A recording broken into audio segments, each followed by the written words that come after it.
Sarah bent down. She dipped her rag into the bucket of blood. She slowly started painting the doorposts of her house, and they turned to this burnt red color. She dipped her rag again, and she wondered, will we really go free tomorrow? As the blood dripped down the doorposts onto the dirt floor, she thought about the blood that was spilled during the 400 years of slavery. Inside, the rest of her family quickly packed anything they could carry on their backs. The dough had not yet risen. Sarah finished painting the doorpost of her house with the dark red blood. She went inside as the sun began to set. As she lay in bed with her family, she began to hear screaming coming from the Egyptians. The screaming grew into wails until finally there was one piercing scream erupting from Pharaoh's palace. The next morning, as dawn broke, word spread through the camp that Pharaoh had finally let the Israelites go free. Sarah, her family, neighbors, and friends followed Moses' orders. They went to the houses of the Egyptians and they took objects of silver and gold and clothing. God had made the Egyptians favorable toward the people, and the Egyptians let the Israelites take whatever they could carry. Pharaoh had instructed Moses that the Israelites should also take their herds and their flocks, and so they began to shuffle the cows and the sheep and the goats out of the camp as well. En route, they didn't know where, they just had faith. As they began their journey toward freedom, the Israelites had enough wealth and enough animals to sustain them on their journey. Eventually, they made it to Mount Sinai. The Torah was revealed, and they learned in Deuteronomy that God would command them, if a fellow Hebrew man or woman is sold to you, if they become your slave, they should serve you only 6 years. In the 7th year, set them free. And when you set them free, do not send them away empty-handed. Furnish them out of the flock, the threshing floor, the vat, with which your God has blessed you. Remember that you were slaves in the land of Egypt, and your God redeemed you. Therefore, I command you this day, lo tashlichu rekam, do not send them away empty-handed. As a free people, we remember that we were slaves. And even if we were to own slaves, it is our duty to offer them reparations. When Deuteronomy was written thousands of years ago, our ancestors recognized that financial compensation is both necessary for survival and a moral obligation. 3,000 years later, we sit here. Lo tashlichu rekam, do not send them away empty-handed, is still one of our 613 mitzvot. Our Talmud records lengthy conversations by our sages about how much compensation is due. And our sages disagree because that's what they do in the Talmud. They disagree about the amount, but every one of them agrees that some monetary payment must be made for both the pain, suffering, and work that was performed. Eventually, our sages conclude that one determines the payment based upon that verse in Deuteronomy of that which the Lord your God has blessed you. The Talmud teaches that the severance gift should be in accordance with the blessing that one possesses. The Talmud also clearly states that just as the payment for the labor of the hired worker is given to his heirs when he dies, so too the severance gift for the slave's labor should be given to their heirs when they die. For thousands of years, humans have used money and wealth as a tool of power. And our ancestors recognized that if we harm someone, no matter how we harm them, we are required to make financial restitution. The moral obligation for monetary restitution is deeply ingrained elsewhere in Jewish law. In the Torah, we are commanded to repay for someone for lost, damaged, or stolen property, or for material harm to one's body.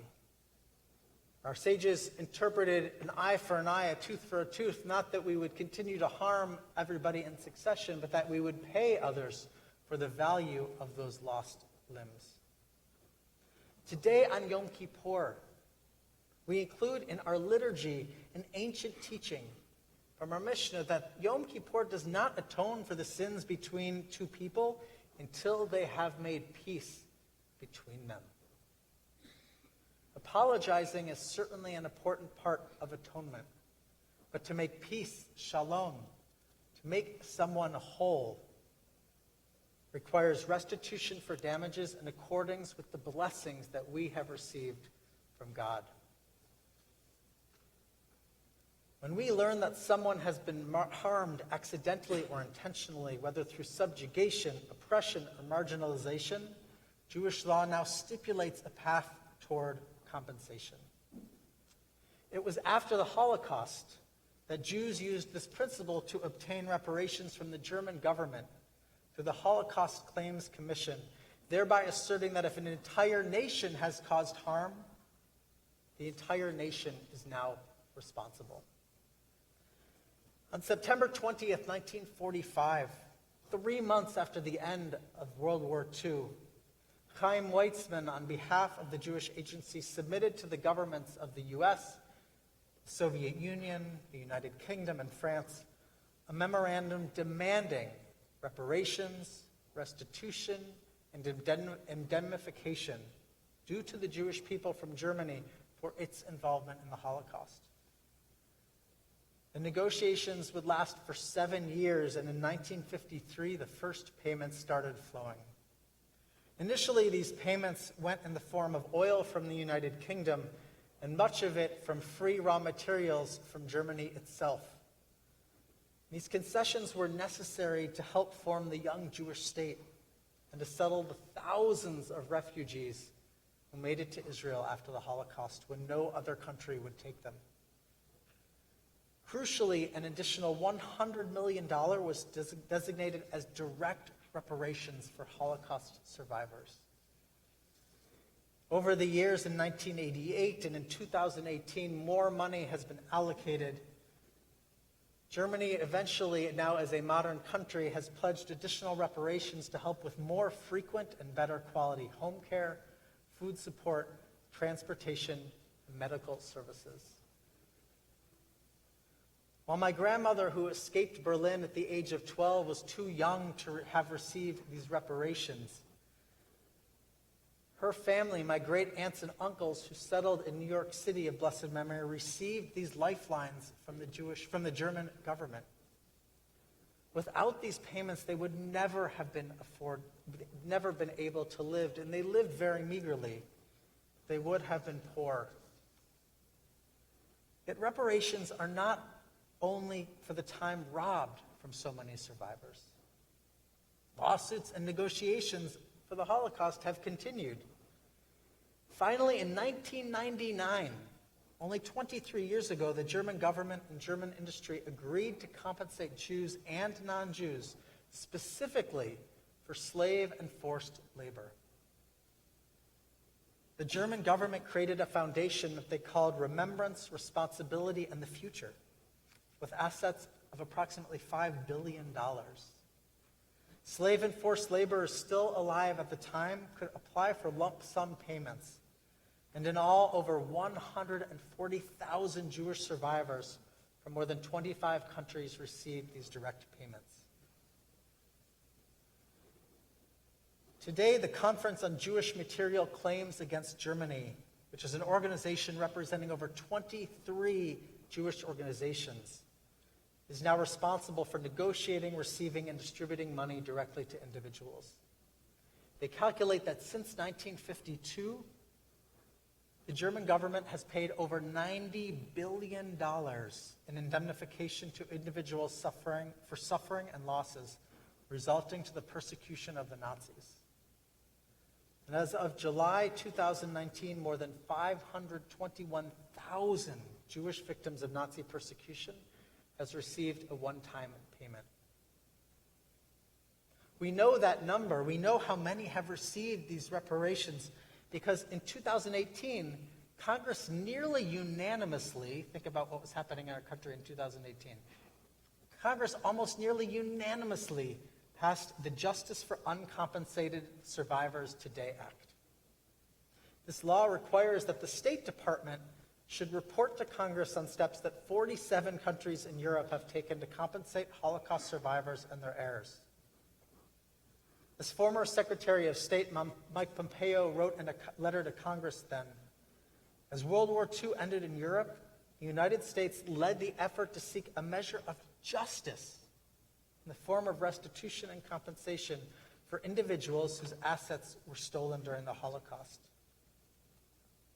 He continues, given the advanced age of Holocaust survivors, many of whom live in poverty, the findings of this report serve as a reminder that countries must act with a great sense of urgency.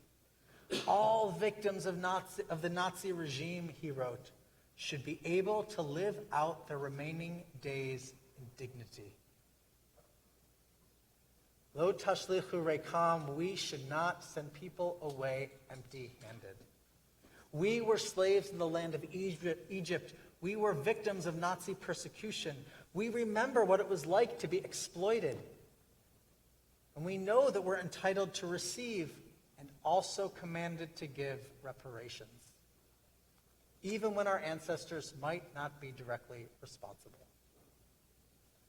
The people and the government of the United States is responsible not only for the subjugation of black people during slavery, but also for the marginalization and separation during Jim Crow. Apart from a brief period of Reconstruction from 1865 to 1877, as the Encyclopedia Britannica notes, since emancipation, at least through the Civil Rights era, a new radical system had been put in place in the South, resting on the disenfranchisement of black voters, a rigid system of racial segregation, and the relegation of African Americans to low-wage agricultural and domestic employment. This third point, that they were relegated to low-wage jobs, is perhaps the most important when it comes to reparations. Voting rights can be restored. Separation can be undone through signage and transportation, as we have seen. But when we intentionally block pathways to generational wealth, the effects last for generations. The United States not only sent away slaves empty-handed, but we have also used racist financial policies as a means of further oppression. The parallels between the financial repercussions of the Holocaust and slavery in the United States has led to similar outcomes that last today. In 2009, Elie Wiesel said that just measure the added ugliness of their hideous crimes. The Nazis not only stole the wealth of the wealthy, but also the poverty of the poor. Only later did I realize that what we so poorly call the Holocaust deals not only with political dictatorship, racist ideology, and military conquest, but also with financial gain and state-organized robbery. In 2018, 35% of the 80,000 Holocaust survivors who are still living in this country were living in poverty. 35%. Far above the average in America, which is 10%. That same year, according to the Census Bureau, 21% of people of color were also living in poverty, compared to just 7.3% of non-Hispanic white people who are living in poverty. This is not a coincidence that these numbers for these two groups are so high. When a group of people are victims of state-sponsored financial crimes, more will end up living in poverty. They were sent away empty-handed. The U.S. government did consider reparations in 1862, but they didn't compensate slaves. They sought to compensate Union slave owners up to $300 for each slave that they were emancipated. Over $25 million in today's dollars were paid to already wealthy white men. Nothing was paid to the slaves who had been freed. And today, the average white family has roughly 10 times the amount of wealth as the average black family. Over and over in our text, we learn that Jews are obligated to make financial restitution for victims of slavery and discrimination for their descendants in accordance with the blessings that we possess. And the United States has a lot of blessings. According to UN figures, the U.S. currently holds 25% of the entire world's wealth at close to $19.4 trillion. Just as our sages in the Talmud argue how much to pay freed slaves, the leaders in our country continue to argue how and if we should offer reparations. Last year in January, the House introduced Bill H.R. 40, a bill to establish the Commission to study and develop reparation proposals for African Americans. The summary of this bill is that the Commission should examine slavery and discrimination in the colonies and recommend appropriate remedies.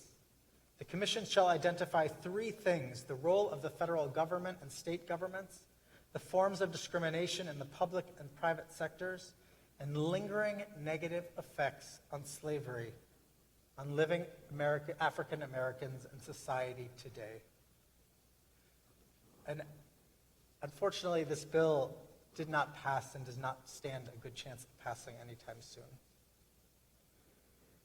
Later this afternoon at 3 p.m., our Confronting Racism series will continue and will create a space for us to examine our own views about whether reparations for slavery and Jim Crow are even warranted, and to think about our Jewish obligations.